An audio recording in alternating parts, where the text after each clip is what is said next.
All the buyers in Ontario are SOPs, and there's nothing wrong with that. That's the sale of a buyer's property. We're seeing this so much right now, under the $1.5 million mark and certainly under the $1 million mark. I have about 4 or 5 of these on the go right now. So this is, if you're a buyer and we want to purchase a home, but make it conditional on selling your home. There's a standard condition and clause, and I'm going to show either side, the buy and the sell, starting with the buyers. Here's what we need to do. It's happening a lot because we know that, first of all, people don't want to carry 2 properties at the same time. And as well, in a buyer's market, we want to ensure we know that we can get that equity, the amount of equity, and that we are going to get it out in order to make this purchase. It's just a sure thing. So what I'm seeing a lot of is one of my properties right now that I'm selling. I'm having a lot of people come through and saying, we absolutely love it. We'd buy it today, but we have a house to sell. And I say, okay, what is it? They say, well, it's a 4-bedroom house. It might be ready in 3 to 4 weeks. Well, then you're not ready. What we need to do is be prepared. We need to have your home on the MLS system within days, not weeks, of this conditional period, accepting this conditional deal. So if we're the buyers and we're going to try and purchase this home, we need to make sure we have a listing agreement signed. That's going to have the sale price agreed on, the date when we're listing.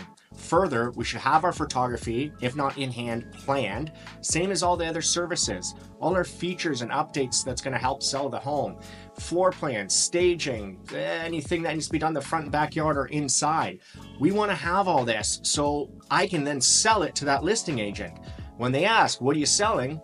I say, well, we're conditional on selling this home, and here's the listing price, here's the other 3 comps that have sold, here's the competition we have, I've already went and viewed them, ours is better based on these features, here's the average selling price, average days on market, and I can present all that in a package and say, this is how we're going to secure this. That's how you get these offers with the SOP accepted. Conversely, on the selling side, we're going to use a story, again, that just happened. I have a listing. We just sold it conditionally on the buyer selling his own home, and that was an agent. So we don't need to use the standard cookie cutter conditions and clauses. We can manipulate these as much as we want to get what we want and need. So they put in the standard clause and the standard condition. And I looked up his house, it was already listed. And I saw there was 3 others just like it. They were priced a bit under. He just dropped his price a lot because he was on the market for so long. He had old photography from February when there was a snowstorm. There's 3 bedrooms that were an ugly brown color. The inside looked dark. There was no features, no updates. So here's what we did.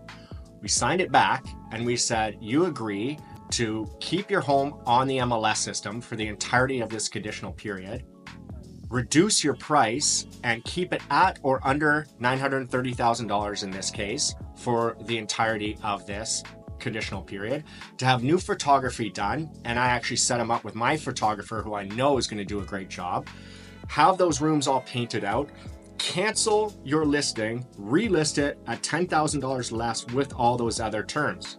We had about 5 days to do it. We got that accepted. So now I know there's a better chance of him selling his home in order to purchase ours.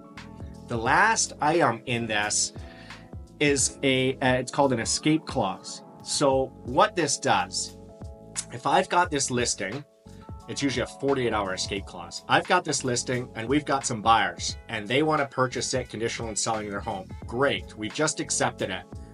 Now, if a second set of buyers, they come in, because you can still show that property.